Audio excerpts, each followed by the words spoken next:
Hey, this is a early day version of the MMA Prospectus coming at you on Wednesday, February 10th. I am joined here by Tom Grant. This is Zane Simon from Bloody Elbow. We're here to talk MMA prospects, talk about some recent fight cards that have gone down, and not a lot coming up this week, honestly. So maybe a short show. Who knows? We'll see where it takes us. But big thing is talking about this Hendricks Thompson card that just happened, and a lot of weird shit that went down with it. It was a weird card to me. Yeah, it was a. I mean, we had a pay-per-view that ended up being a cable TV card. Uh, the pacing actually ended up being all right. Like they turned the fights around pretty quick, but yeah, a lot of weird fights, a lot of quick reversals. Shout out to Noad Lahat. Oh God. God, who had a fight just turn around on him in like the most violent fashion since the last time it happened to him. Yeah, and I mean it's especially bad because unlike the last fight where he was just kind of really tentative and at range and trying to figure out what was going on and being a little mechanical and got caught by an exciting fighter willing to be exciting. Here he was just dominating Diego Rivas. Like that was a 10-8 first round, just grappling the shit out of him, and then got cold cocked by a perfect flying knee. So I don't know. Like I said right afterward in the sixth round, it's like you just lost to like the worst guy on the recent Tough Latin America. Like Yeah, it's not good. who's still in the UFC. Maybe that's Mazio Fullen, but still, it's that it's a low bar and he's not passing it, and it's unfortunately like he's also at the point where he should be about as good as he's gonna be. So that's especially troubling. Yeah, no, that's a tough loss for Lahat. Um, I'm sure for his mentality, it'll be very, very easy to write that off as a fluke. Yeah, Um, but yeah, that's just rough way to go. And to Diego Rivas' credit, I mean, to get that flying knee, he had to survive that first round where he was in two or three pretty close submissions. We're like an inch off from being really, really dangerous to him. So Rivas did what he needed to do. He needed to survive and then make the most of the opportunities he got. And Lahat, it was a little scary. I mean, he was down for quite a while after that knee. yeah, it'll be. I don't know. I mean, like I assume the UFC is going to keep him because he's 2-2, and that was his first loss after back-to-back wins. But I am really wondering how he goes forward from this. Like, who do you match him up with the expectation he's going to win? You know? Yeah, I don't know. It's a tough spot for him to be in, and he may be in one of those uh like final fights, loser leave town sort of matchups. His next fight. Yeah, he may just end up being kind of a quadruple A fighter. You know, one of those guys who obviously has most of the talent to be in the top in the UFC, and then is missing. In this case, I don't even know if it's a chin, but it's just missing some key element that keeps him there. Sort of like the George Santiago being like the classic quadruple A fighter. Yeah, But I don't know. It's a tough spot for Lahat. Otherwise, like obviously, top prospect performance of the card has to go to Justin Scoggins, who put on a masterful beating of Ray Borg. yeah, it was not nearly as competitive a fight as I thought it was going to be. Scoggins had an answer for everything Ray Borg wanted to do, and Ray Borg hit that point of the young fighter who just ran out of ideas, and he hit that point about a minute into the second round. Yeah, it was one of those things. Like the biggest thing I saw is that Scoggins, who's obviously already gone through a couple of tough losses in the UFC at this point, seems to have figured out that maybe because of those losses, he needs to have an answer for every single bad position that he could possibly be put in. Yeah. And he has answers. He's figured out, okay, you know, if I end up on my back, this is how I scramble. If I end up in, you know, with somebody in half guard or up against the fence or wherever I might be in a fight, this is how I get out of it. And Borg just does not, he's not there yet. He does not, when he gets put on his back, when he gets put in a bad position where he's really being controlled, he just doesn't seem to have an answer. Yeah. Yeah. It's, for Borg, it's time to grow his game. I mean, he's got a strong A game. And now it's about developing that B game, because to be an elite fighter, you need to have some depth to your game that you can, when your preferred method of victory is taken away from you, you have another way to win a fight. Especially flyweight, being the division it is. If you depend on being a wrestler or grappler, you really have to bring a lot more to the table to get to the higher levels of the division to succeed regularly in the top 10, because everybody who gets that far is an expert scrambler. Like, these are people that are impossible to hold down, impossible to just, you know, to work position for a submission against. Mm-hmm. And Borg is, you know, it seems like he just can't depend on that. He can't depend on, okay, I'm going to be able to get somebody down and keep them there. You don't, you know, you look at the top 10 of that division, there's nobody you see there that's like, oh yeah, you could hold that guy down. Yeah. It's one of those divisions where the game, it's something that you see on the grappling side of things, in the grappling sports, is that you get very, very different games on the women's side of things in the lighter weights. And it has a lot to do with, like you were just saying, that you're just dealing with different body types, different types of athleticism. And having a crushing top game in those divisions is actually very difficult, because you're not big enough to just smash someone down. And then you are dealing with guys who in the gym are used to being held down by significantly larger opponents, you know, because it's hard to, you know, we talk about on one end of the scale where it's hard to find heavyweight sparring partners. It's kind of hard to find flyweight sparring, like really athletic flyweight sparring partners. You usually end up getting tossed in with like the lightweights and the bantamweights and the featherweights. You know, they'll divide the room and they'll make the cutoff at like 100, everyone over 155 pounds on this side of the room, everyone under 155 pounds on that side of the room. And so you get used to going with bigger guys. So you get, it's a tough proposition, because everyone's so explosive and so quick at the top end of the sport at that weight.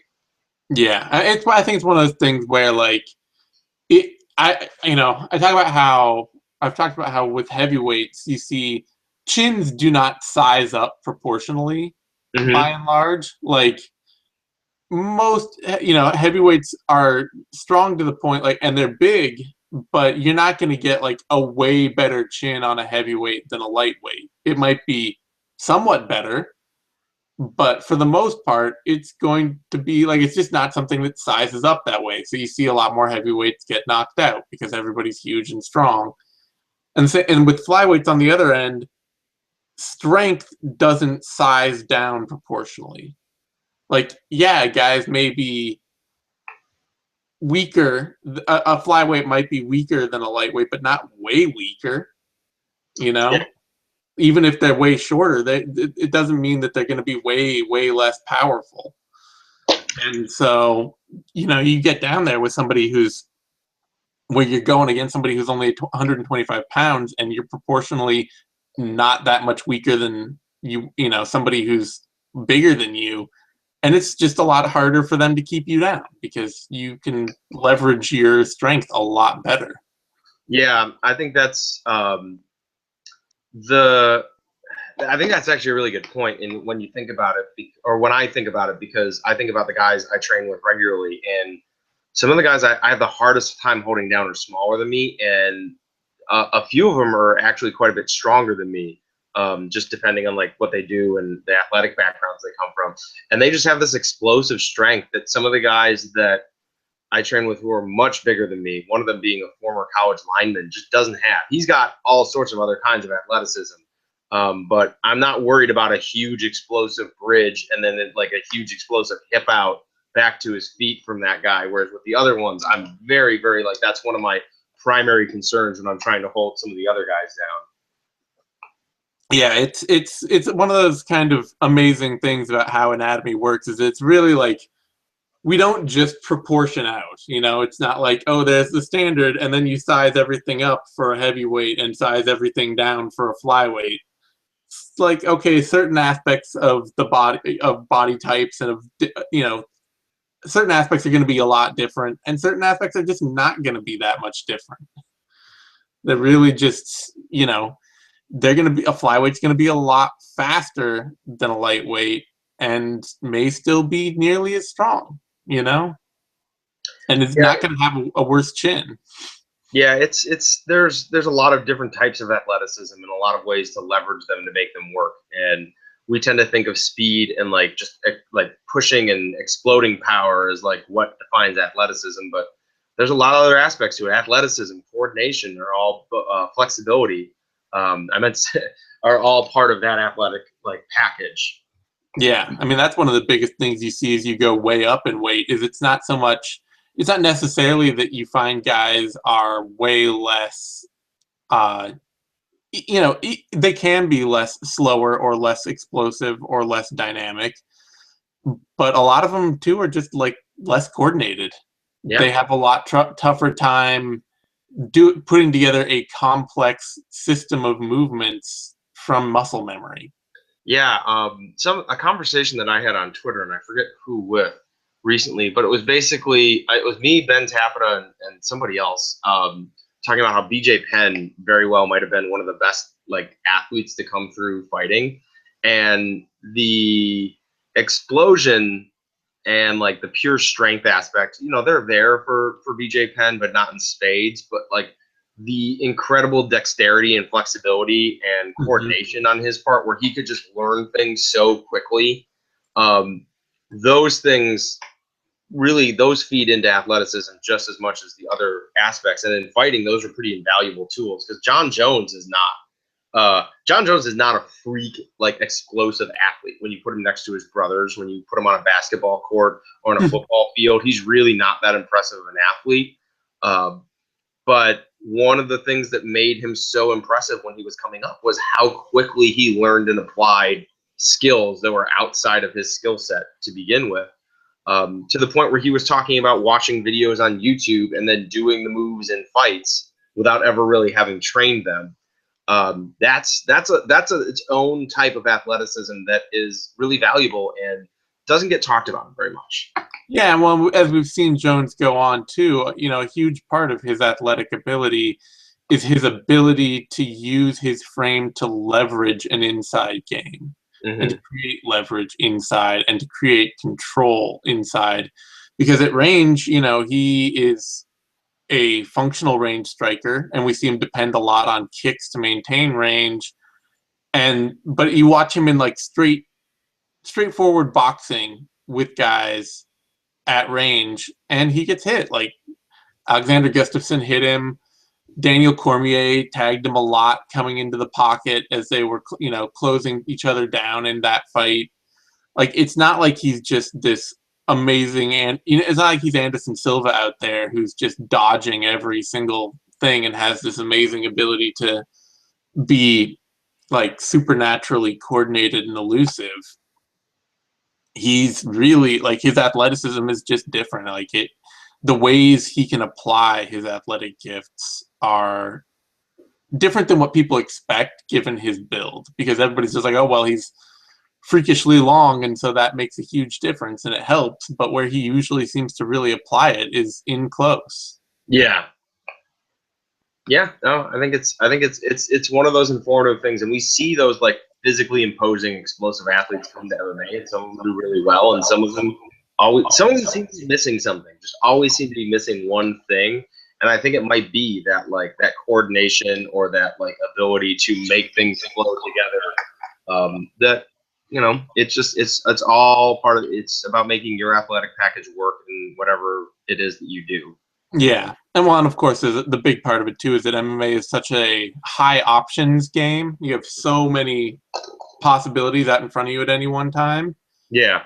that you really tend to have to be like, you have to have just kind of the right, it seems like you have to have the right brain for it. Like you see a lot of fighters who are very good fighters, they're very technically skilled, they're very good athletes, and yet they never quite are able to make fighting click to them. Mm-hmm.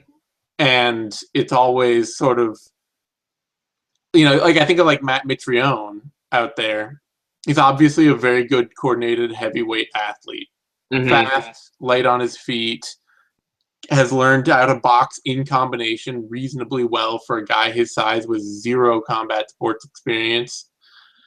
But he gets in a fight with Ben Rothwell or something, and he's doing okay, and he's suddenly just like, okay, what?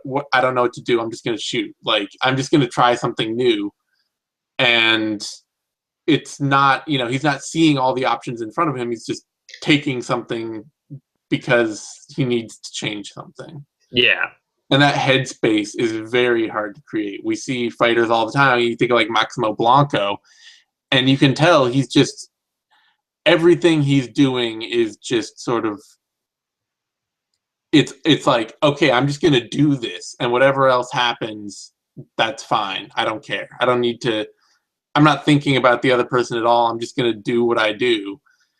And then he gets knocked out by some newcomer because he's just not paying any attention to his opponent at all. Yeah. So it's a tough. It's tough. It requires a very tough combination of skills, and it's one of the things too. You see people talk about, oh, well, why don't we just, this great wrestler would just wreck shop in MMA, or this great NFL player or basketball player would just absolutely destroy MMA. And you see great athletes make that jump, and half of them just fade out because they don't have one of those tools. They never learn how to strike. They never learn how to wrestle. They never get their headspace right to be comfortable taking a punch. Yeah, it's a whole mess of stuff that you don't know until you see the person fight. And and it's one of those things that, we've talked about. We just stopped trying to guess how people, like when we get someone crossing over and they're going to do their first MMA fight, I don't even try. Like, there's no point in trying to understand how they're going to transition unless you can actually see them in the gym sparring. Yeah. That's like the only. If they're coming from a sport that's almost like MMA, like combat sambo or some stuff like that, you can kind of tell. But even things like jiu-jitsu and judo and stuff like that, you're really just like, shit, I don't know. Yeah, I mean, like Gary Tonin is supposedly rolling around making a transition to MMA. I have no idea how that guy is going to do in MMA. He could be awesome. He could be totally lost. Like, I have no idea. Yeah. I mean, yeah, we've seen all sorts of elite grapplers you just totally fail to pan out, and it happens all the time.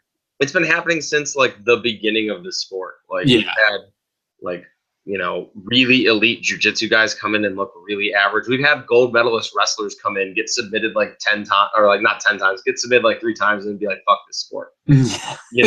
Like it's weird. Yeah. On that note, one of the other couple other guys to talk about here, certainly not a gold medal grappler, perhaps, but a very good grappler and judoka, Misha Cirkunov. I like what I'm seeing out of him. I feel like this was exactly the fight he should have had against this opponent. Oh, I just think about hearing that jaw snap. Yeah.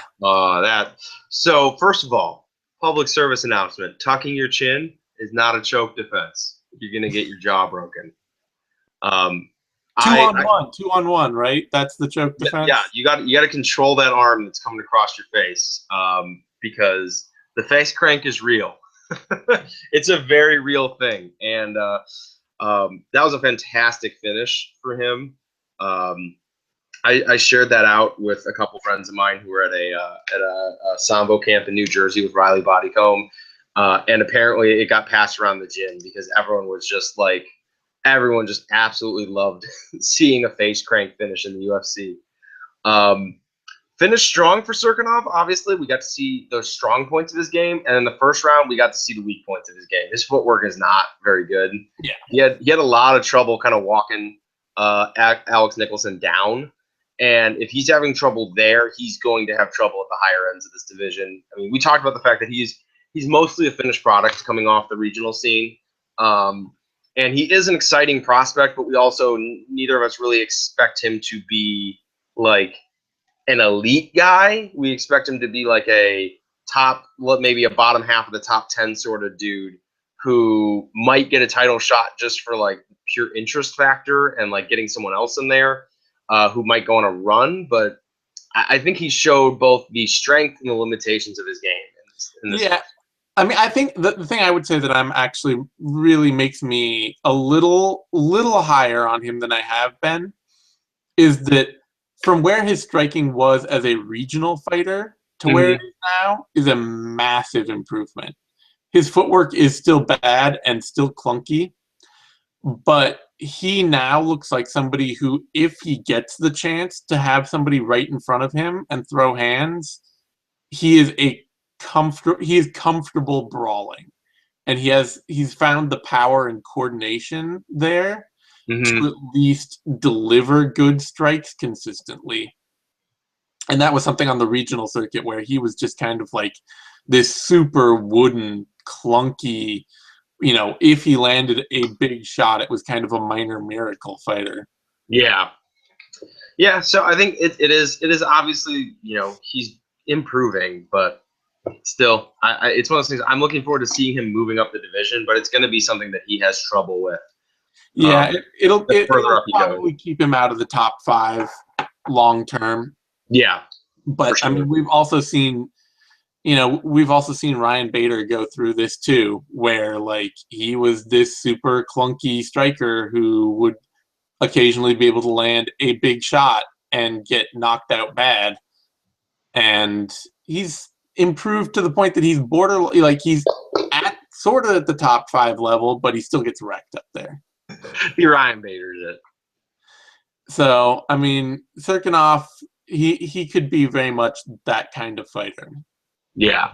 I think there's a definite place in the top 10 for him if he continues along the way he's going. Especially because you're talking about light heavyweight. Some of the names just haven't changed in so long. I mean, we're talking about Shogun Rua and Rashad Evans, and Antonio Rodrigo Nogueira.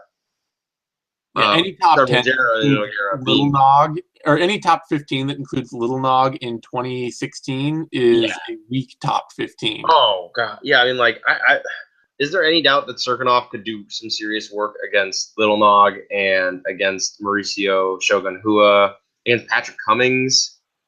Like, yeah, there's doubt out there just because people are still carrying some crazy flags, but I mean, yeah, like I understand the admiration that goes into those guys, but come on, like they are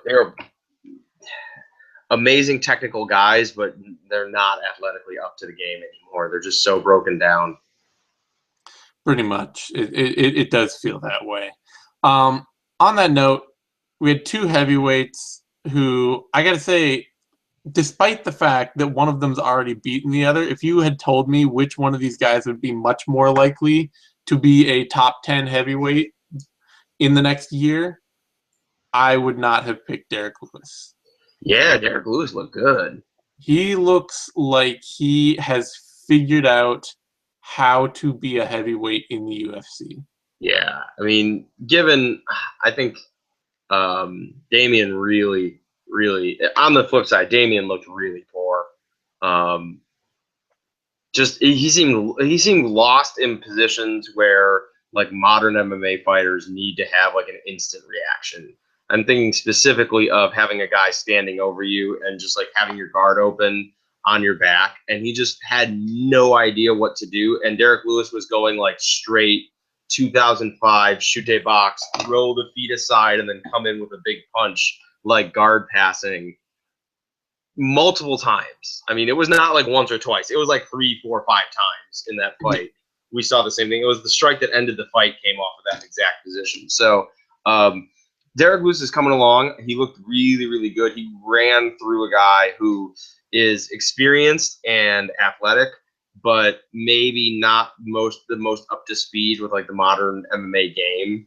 And I mean that a guy training out of Poland who's fought exclusively in Eastern. Oh no, not exclusively. He has some Bellator fights. I forgot about that. Yeah. But just not the most like cutting edge dude. So I'm excited to see Lewis fight again, and I hope we get to see him in there against a slightly bigger name. But I don't want them to run him up the heavyweight ladder too far because we're still talking about the dude who got hook kicked by Sean Jordan. Yeah, it's true.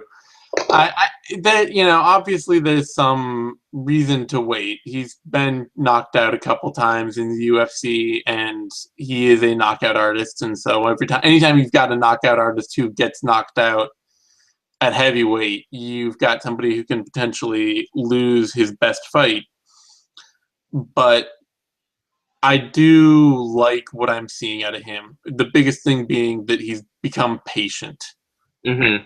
And Derek Lewis being patient is like everything he needs to win, because he's pretty big. I was gonna say he's not that tall. He's 6'3".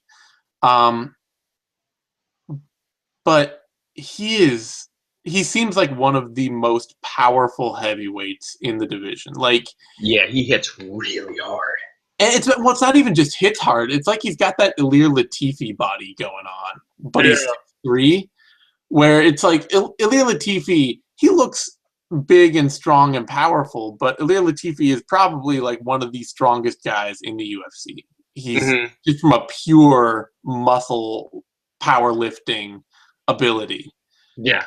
And Derek Lewis has that kind of feeling about him too, where it's like, yeah, he's big and he looks big, but he just seems to manhandle people a lot better than his frame would even suggest. Yeah. So him having a little patience and the ability to figure out exactly when to apply that, to know like, okay, first I stuff a shot, then I scramble for a dominant position, and then I start punching. Like, that's huge for him, because it shows that he's figuring out exactly where and when to apply the physical gifts he has. Yeah.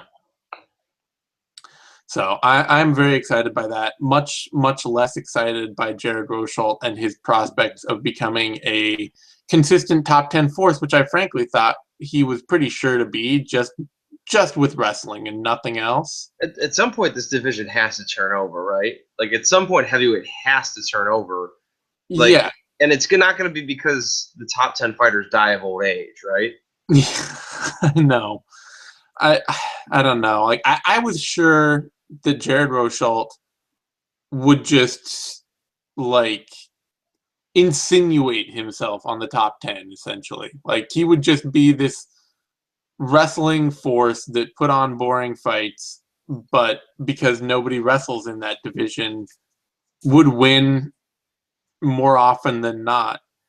And this fight against Roy Nelson, who is at the fringes of the top 10, really suggests that that's not going to happen, because Rosholt's wrestling game didn't show up at all. And Nelson isn't a terrible counter wrestler, but he's about the division standard at heavyweight. Yeah, he's not.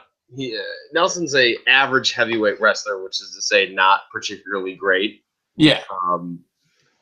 This is a bad. I mean, like, okay, so Roy Nelson's a tough fight in the heavyweight division for anyone up and coming, but yeah, I agree with you. I think this was a fight that Jared Rosholt really needed to win, because if we're talking about the heavyweight division, it's been a while since we've had maybe 2 or 3 long-time big-name heavyweights kind of depart being top heavyweights, in the sense that Big Nog retired. Gabriel Gonzaga is now no longer considered a top heavyweight. I feel like Roy Nelson's going that way. He's on his way out. This win's going to keep him around for a little bit, but he's on his way out in a big way.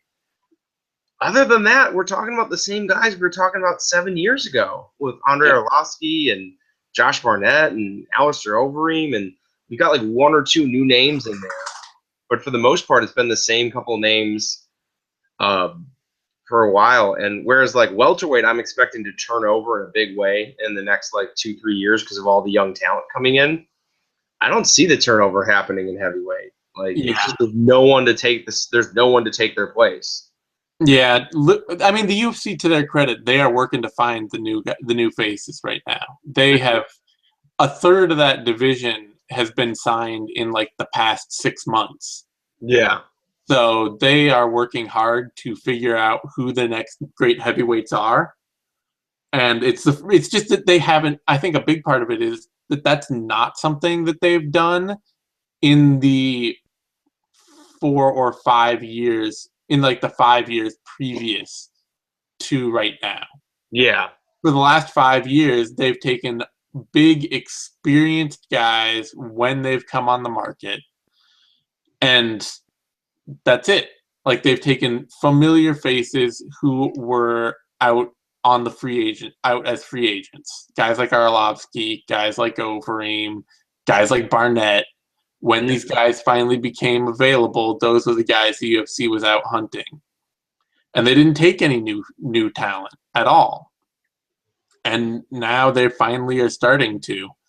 And we'll see what happens. We'll see too if some of the talent, the few guys they did take, guys like Derek Lewis and like Rashid, not Rashid, but the other Magomedov. Yeah, I know what you're talking about. Ruslan Magomedov. Yeah. I think he is one guy that is legitimately going to start making his way into the top 10. Lewis and Magomedov, I can see both cracking it. They've both showed clear improvements in their games, and Lewis, unlike Magomedov, actually has power, which you kind of end up having to have at heavyweight.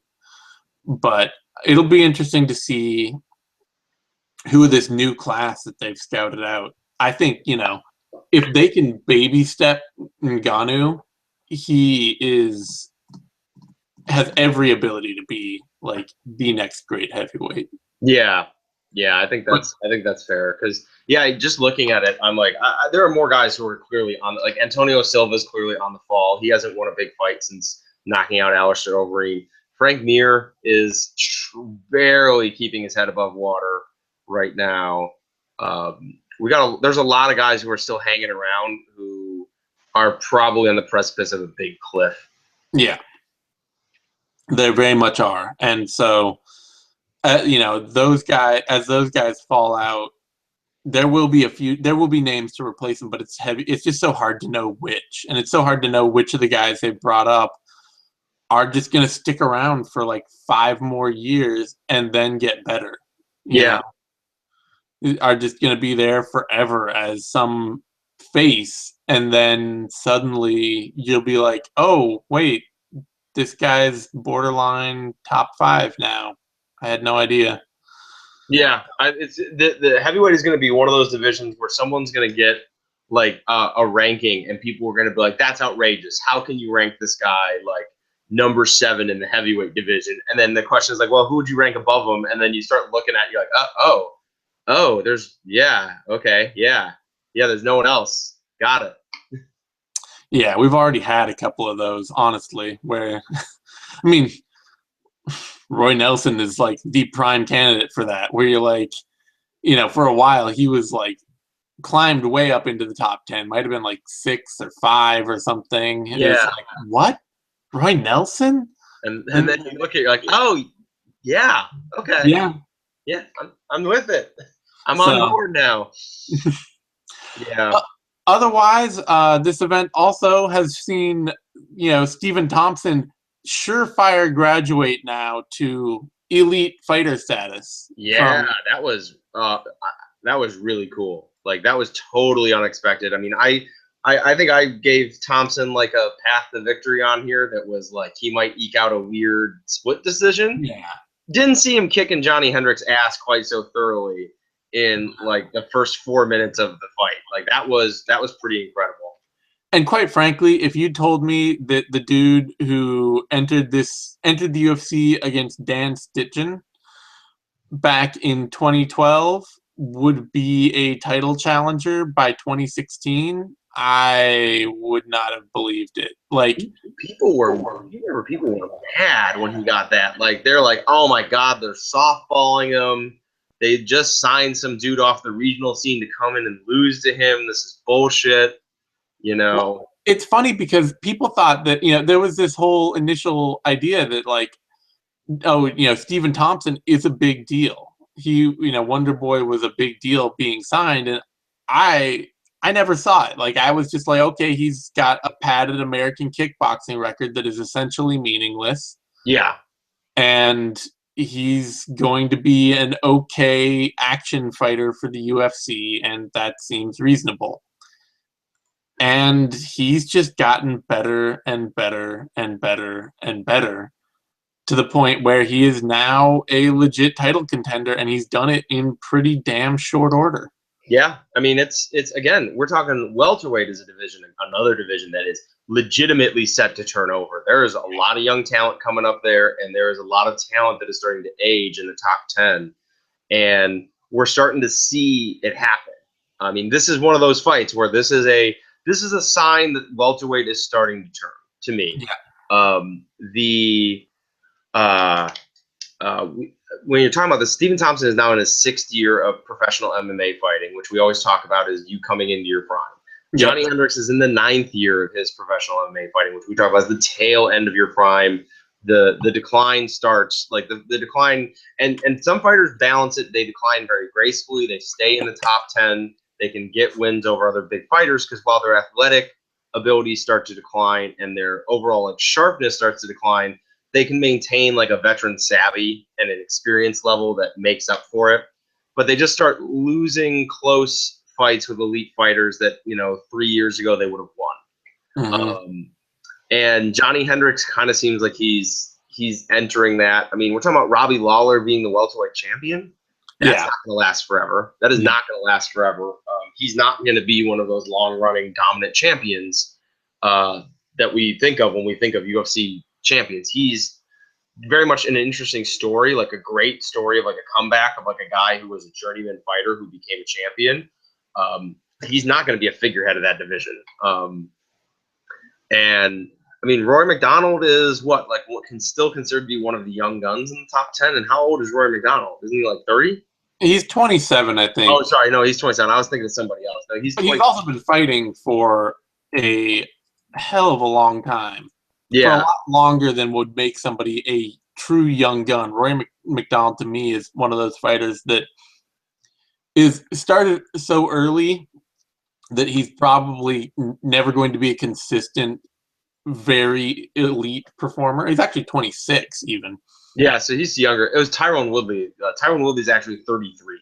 But so, Tyron Woodley is not exactly a young guy anymore. And he's been around fighting for a while. He was a Strikeforce Challenger guy. So he's in like his 7th year. So like Woodley's at like his peak right now. These are the best, should be the best years of Woodley's career. Yeah. Carlos Condit is probably starting to sink down. And where we have guys like Albert Tumenov and Gunnar Nelson and Kevin Gastelum and Karu Usman and all these other guys coming up the division. I think we're going to see a pretty dramatic, in the next year and a half, we're going to see a pretty dramatic switch of welterweight rankings and who we consider to be elite welterweight fighters. Yeah, it'll be interesting. It's definitely a division in major flux.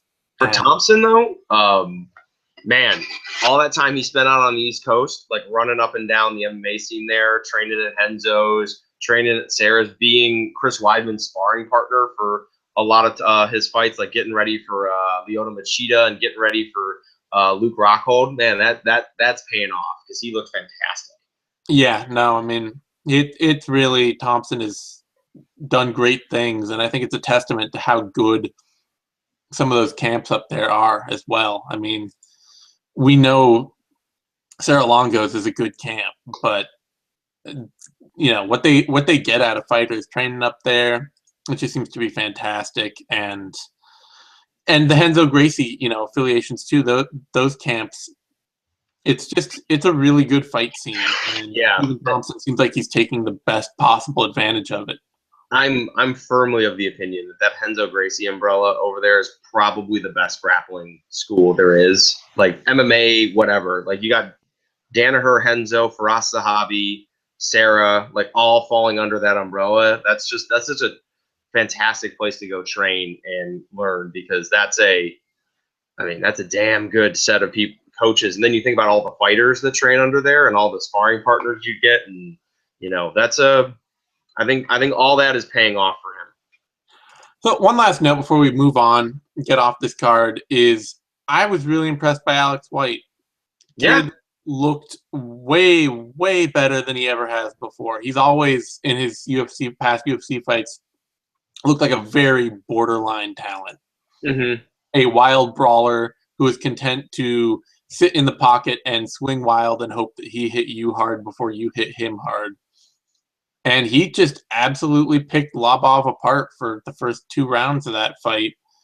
And then, it got a bit sloppy at the end, but he still won it pretty clearly. And that's a big step up for him. Like that's significant improvement for a young kid who is just been like at the borders of UFC to be now like somebody who can firmly beat a not UFC level fighter. Yeah, I thought that was the best Alex White's looked, and coming into this was clearly this to me was a clear like loser leaves the UFC sort of match. Maybe Lobov gets in a little extra time because of his runner-up status on the Ultimate Fighter, but he's a sub 500 fighter now. Unless they're just gonna unless just the SBG connection keeps him in, I think Lobov's probably out. Alex White put a lot of things together, looked pretty darn good.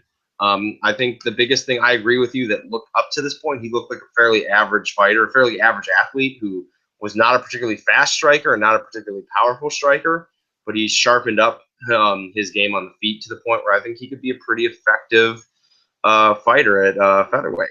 Yeah, he's at the very least he could become a solid mid-card action fighter. Yep, and that's good. Like that's a good career goal.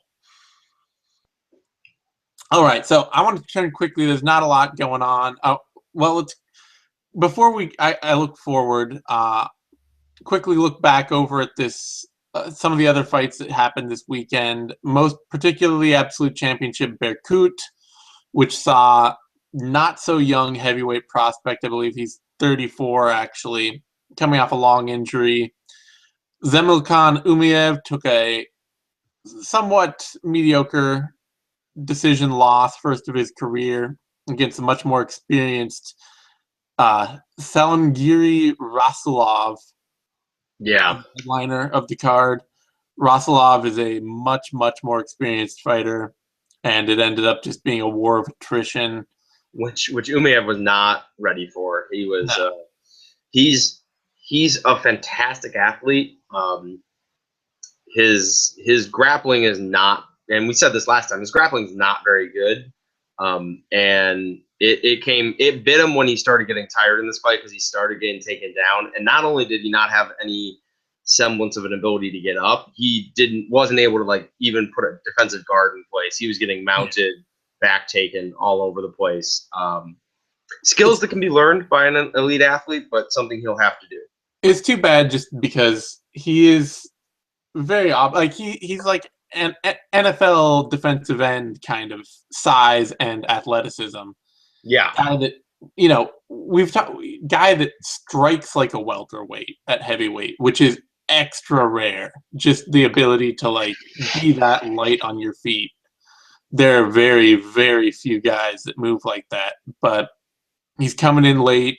He's coming in without a lot of ancillary skills, and it's going to be a tough road to hoe for him to become more than a regional talent. Yeah. But if he can get himself noticed and pick up some skills, he could be interesting. And it's heavyweight. He could be fighting another 10 years. Yeah. Also of note on that card, Yusuf Raisov continued his strong run of performances. He's 20. He's got the Adlan Amagov Boar's Nick mantle that he's carrying on with Amagov's blessing, and he's just a really fun, well-rounded power striker. Yeah, yeah. Fun fighter, good athlete, really explosive, and doesn't have nearly as doesn't have cardio issues. It seems like, can work at a high pace for a full fight. The only thing I see that he's got to get better is a fairly common problem for Russian fighters is getting up once you've been taken down. Mm-hmm.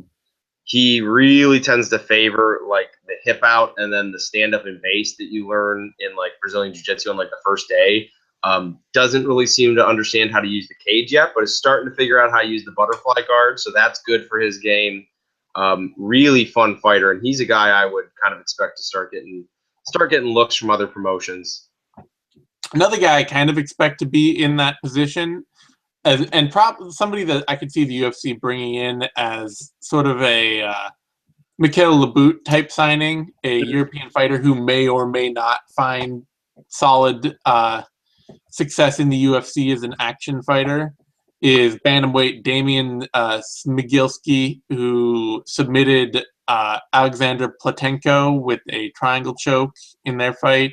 Platenko is obviously looks like a raw power wrestler, Ukrainian, coming into MMA, young kid, only 21, really solid, just like pick up, slam, work you from top control kind of game. Mm-hmm. But the moment he tried to do that to Smigilski, he just got subbed out with the triangle choke. And it's not like Smigilski isn't your sort of prototypical bottom grappler who's going to just really struggle in the UFC. He's showed to be a pretty well-rounded, good clinch fighter, good everywhere kind of grappler, exciting action fighter. And at 7-1, I could see him getting a call, especially if the UFC looks at putting on more shows in Poland. Fantastic setup for the triangle, by the way.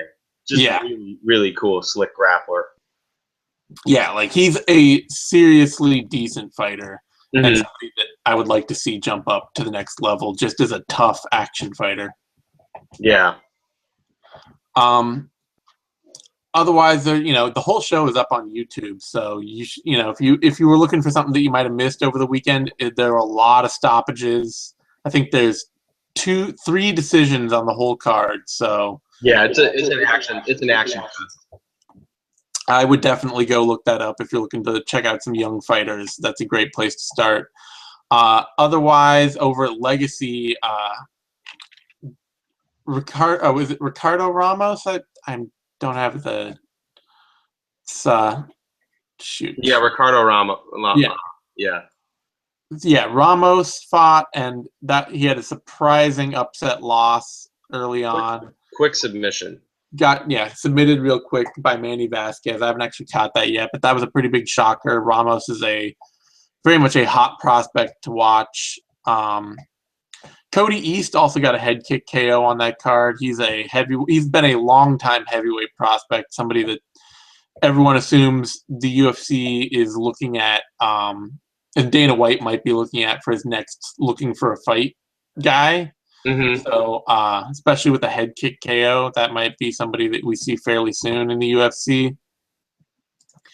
And over on the World Series of Fighting Global Show, French prospect Teddy Violet lost to Michihiro Magawa. So that kind of rounds up all the guys on the regional scene that fought last week. We've also, this week, got a Tech Crep card coming up, which has a few interesting fighters on it. Artem Reznikov certainly looks like a big power wrestler out of Kazakhstan, middleweight, built like a brick house, fighting Mikhail Tsariev, and I expect him to lose that fight because Tsariev has practically a decade more experience than him. And more notably, Yaroslav Amosov is fighting in the co-main event He's crushing another can, which I don't know how happy I am to see that. Amosov's young, and he hasn't been fighting very long. Just started in 2012. Has really only fought consistently since 2013. So I'm not terribly. I'm not going to jump all over him for can crushing still. He's only 22. But it would be nice to see him take a few more steps up in competition. He's got some name wins. He beat strong Swedish fighter Diego Gonzalez, and he has an unrecorded win over a strong regional Russian vet who escapes my mind right now. But he's won some big fights, but he's crushing a lot of cans. I kind of feel like the kid's godfather, even though I'm sure I'm not, because I got to nickname him. So Yaroslav Dynamo Amosov, that's my connection. So I'm excited to see him fight again.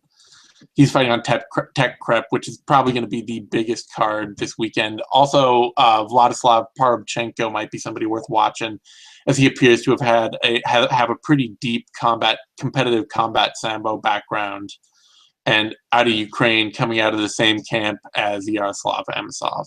Yeah. It's going to be the best card. And UFC learned less clearly from. I think I'm hearing myself in your audio. Oh, no, it's gone. Okay, so the UFC clearly learned its lesson from last year. They're not putting a Valentine's Day card on. All of us spoken for gentlemen thank them for that. So later this month, there's going to be a shit ton of action. Yeah, great fights coming up. We'll be talking about all that next week. All the prospects coming. We're going to have so much to talk about with the upcoming Croatia card when that happens later this spring, because they have signed half the card cold. So yeah, it's filled with newcomers, and we'll be talking about that and a lot more. Tommy Duquesnoy is going to be fighting later this month. Cody Garbrandt's fighting later this month. Brandon Patch. There's going to be a lot of violence to go around.